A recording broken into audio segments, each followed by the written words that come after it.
Good evening అండి. వేమిరెడ్డి అప్పలనాయుడు అనే ఆయన ఆర్మీలో పనిచేసి రిటైర్ అయ్యాడు, ఎక్స్ సర్వీస్ మ్యాన్. ఆయనకి హెల్త్ ఇష్యూస్ వచ్చి హ్యాండిక్యాప్డ్ అయ్యాడు, ఒక కాలు చచ్చి పడిపోయింది.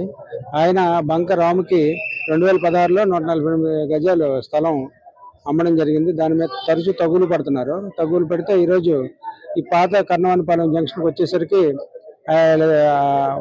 బంక రాము వాళ్ళ అన్న కొడుకు అశోక్ ఇద్దరును కొబ్బరికాయలు నరికే కత్తులతోనే ఆయన అడ్డగించి ఆయన నరికి అక్కడికక్కడే చంపేశారు. ఇది ఇంకా పూర్తి వివరాలు తెలియాల్సి ఉంది, ఎందుకంటే ఈ మధ్య జరిగి 1 అవర్ అవుతుంది. ఇంకా పూర్తి వివరాలు తెలిసిన తర్వాత మీకు మళ్ళీ నేను చెప్తానండి. Thank you.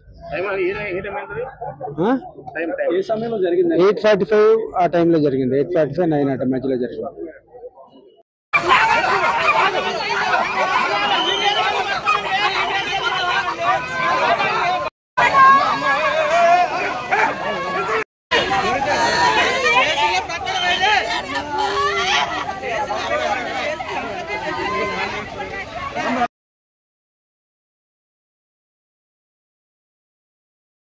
గుడ్ ఈవినింగ్ అండి. వేమిరెడ్డి అప్పలనాయుడు అనే ఆయన ఆర్మీలో పనిచేసి రిటైర్ అయ్యాడు, ఎక్స్ సర్వీస్ మ్యాన్.